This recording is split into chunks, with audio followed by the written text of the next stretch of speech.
नमस्कार दोस्तों, welcome back in channel stock technicals. दोस्तों आज की वीडियो बहुत ही ज़्यादा खास और इंटरेस्टिंग होने वाली है क्योंकि हम बातचीत करने वाले हैं यहाँ पर LTI से रिलेटेड। और LTI की बात की जाए तो पिछले 5 सालों में काफ़ी अच्छे रिटर्न जनरेट करके दिए। ऑलमोस्ट हमारे पैसे को 6 टाइम मल्टीप्लाई कंपनी ने कर दिया।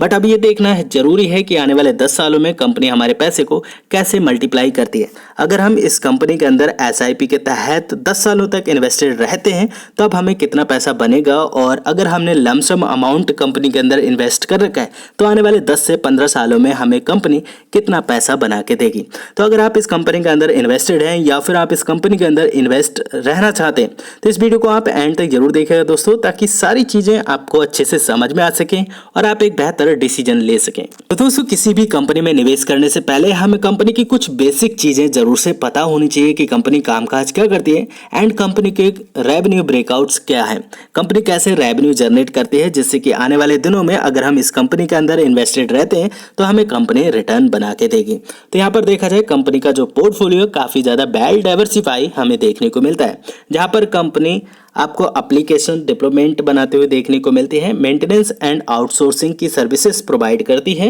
एंड साथ साथ आपको एंटरप्राइजेस सॉल्यूशन भी देखने को मिलते हैं एंड इंफ्रास्ट्रक्चर मैनेजमेंट भी सर्विसेज कंपनी प्रोवाइड करती है, टेस्टिंग, डिजिटल सॉल्यूशंस एंड साथ साथ आपको प्लेटफॉर्म्स बेस्ड सॉल्यूशन भी प्रोवाइड कराते हुए देखने को मिलती है। यहाँ पर ये देखना बहुत ही जरूरी है कि कंपनी के रेवेन्यू ब्रेकआउट कैसे हैं।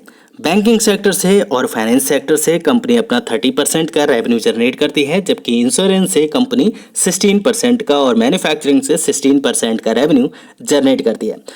फार्मा गुड्स से और साथ साथ एंटरटेनमेंट से कंपनी 11% का रेवेन्यू जनरेट करती है एंड साथ साथ बात की जाए एनर्जी एंड यूटिलिटीज़ की तो यहाँ से कंपनी 10% का रेवेन्यू जनरेट करती है एंड बाकी का 6% कंपनी अदर सेक्टर से जनरेट करते हैं, जो कि इनकी अदर सर्विसेज देखने को मिलती हैं। एंड दोस्तों यहाँ पर अगर सर्विस वाइज देखी जाए तो ADM यानी कि टेस्टिंग से कंपनी 35% का रेवेन्यू जनरेट करती है, एंटरप्राइज सॉल्यूशन से कंपनी 31% का और साथ साथ क्लाउड इंफ्रा से कंपनी 14% का रेवेन्यू जनरेट करती है एंड साथ साथ एनर्जी से कंपनी आपको 12% का रेवेन्यू जनरेट करते हुए देखने को मिलती है एंड इंटरप्राइजेस से और मोबिलिटी से कंपनी का रेवेन्यू 8% से ग्रो हो रहा है।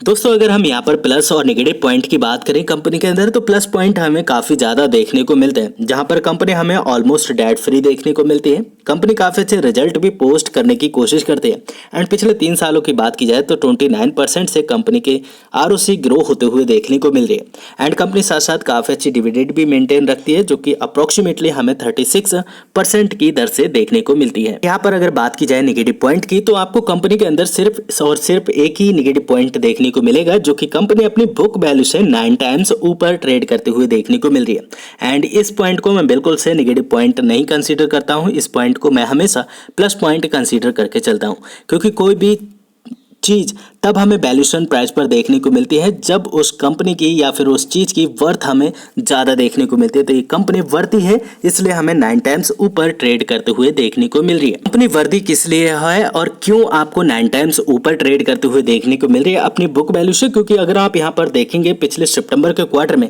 कंपनी के पास में जो प्रॉफिट देखने को मिल रहे थे 552 करोड़ के, जो कि इंक्रीज होकर अभी के सितंबर के क्वार्टर में 680 करोड़ के कन्वर्ट होते हुए देखने को मिल रहे हैं। और अगर हम बात करें पिछले क्वार्टर की, जो कि जून का क्वार्टर है, यहाँ पर कंपनी के जो प्रॉफिट हमें देखने को मिल रहे थे 634 के देखने को मिल रहे थे, जहाँ से कंपनी के क्वार्टर एंड क्वार्टर बेसिस के ऊपर और ईयर ऑन ईयर बेसिस के ऊपर भी प्रॉफिट काफी अच्छे से इंक्रीज होते हुए देखने को मिल रहे हैं। एंड कंपनी के अगर हम लॉन्ग टर्म के व्यू को देखें तो यहाँ पर भी हमें काफी अच्छी पॉजिटिविटी देखने को मिल रही है, जहाँ पर कंपनी के जो प्रॉफिट है हमें कंसिस्टेंट इंक्रीज होते हुए देखने को मिल रहे हैं।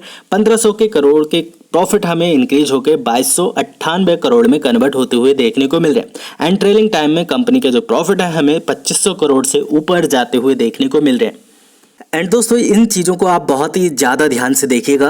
यहाँ पर अगर देखा जाए कंपनी की सेल्स ग्रोथ तो आपको 15% से ऊपर की देखने को मिलेगी हर एक टाइम पीरियड के ऊपर एंड साथ साथ अगर प्रॉफिट की ग्रोथ देखी जाए तो यहाँ पर भी हमें 15% से ऊपर की देखने को मिल रही है, जो कि एक बहुत ही बड़ा प्लस पॉइंट देखने को मिलता है। एक लार्ज कैप कंपनी इस तरह से अपनी सेल्स और इस तरह से अपने प्रॉफिट को इंक्रीज करती है।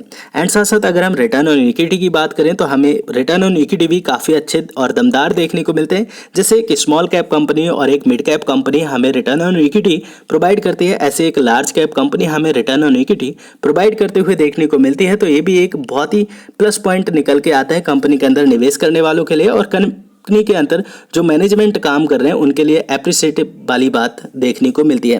तो यहाँ पर देखा जाए कंपनी के जो CAGR हैं वो भी हमें काफ़ी अच्छे देखने को मिलते हैं। पिछले 5 सालों में कंपनी ने आपके पैसे को 40% से ग्रो करके दिया है, और पिछले 3 सालों में 46% से कंपनी ने आपको CAGR प्रोवाइड कराए। हालांकि 1 साल की बात की जाए तो यहाँ पर आपको 30% के डिस्काउंटेबल प्राइस पर देखने को मिलते हैं। तो अगेन यहाँ पर आपको एक बाइंग अपॉर्चुनिटी तलाशनी चाहिए।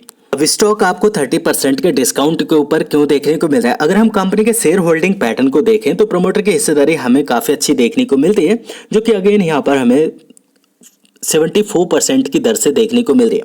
अगर हम FI की बात करें तो यहाँ पर 8% से ऊपर की हिस्सेदारी FI की है, एंड 8% से ऊपर की हिस्सेदारी हमें DI की भी देखने को मिल रही है, जो कि DI ने अपनी हिस्सेदारी को इंक्रीज किया है। बट अगर FI की बात की जाए तो हमें थोड़ी सी डिक्रीजन देखने को मिल रहा है FI की हिस्सेदारी में, एंड जिसकी वजह से हमें शेयर प्राइस इन दिनों प्रेशर में देखने को मिला था, एंड स्टॉक ने अपने 4000 लेवल को भी ब्रेक कर दिया था। एंड यहाँ पर अगर पब्लिक की बात की जाए तो आपको पब्लिक की हिस्सेदारी भी काफ़ी अच्छी देखने को मिलेगी, जो कि 10% से नीचे की है। तो शेयर होल्डिंग पैटर्न अभी भी काफी अच्छा देखने को मिल रहा है और एक मजबूत शेयर होल्डिंग पैटर्न देखने को मिलता है। अब यहाँ से दोस्तों आप वीडियो को बहुत ही ज्यादा ध्यान से देखिएगा, क्योंकि हम यहाँ पर अभी सारा कैलकुलेशन करने वाले हैं।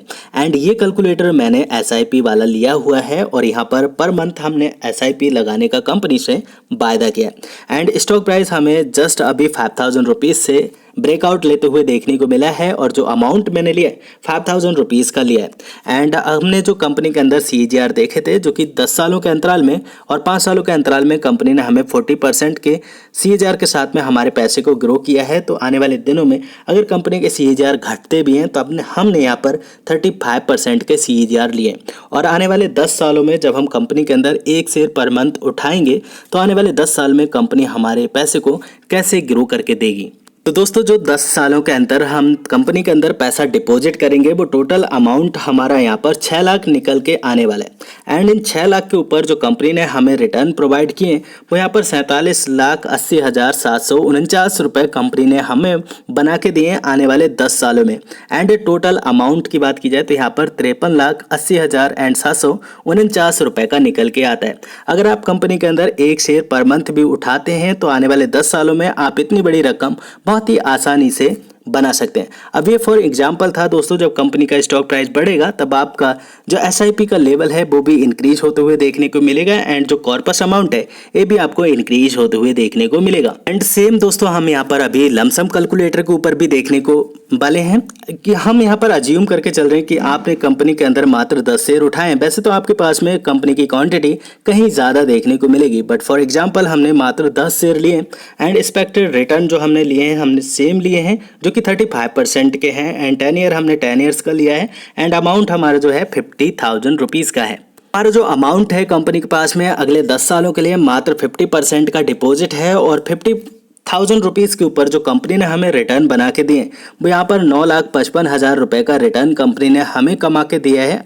अगले 10 सालों में।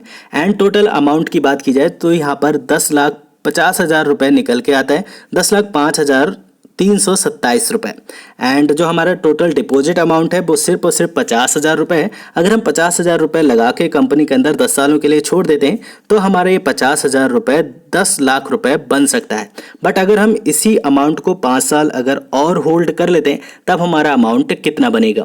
दोस्तों यहाँ पर हमने अमाउंट फिर से दोबारा सेम ही लिया है, एक्सपेक्टेड रिटर्न भी सेम है, बट हमने जो बदलाव किए हैं यहाँ पर 10 ईयर्स के अंदर हमने 10 सालों के बजाय यहाँ पर 15 साल के लिए कैलकुलेशन की है। अगर हम यहाँ पर 10 साल की बजाय 15 साल कंपनी को होल्ड कर लेते हैं सिर्फ और सिर्फ 50,000 रुपये लगा के, तो जो हमारा कंपनी के अंदर रिटर्न देखने को मिलेगा वो यहाँ पर अप्रॉक्सीमेटली 44,57,923 रुपीज़ बनते हुए देखने को मिलेगा।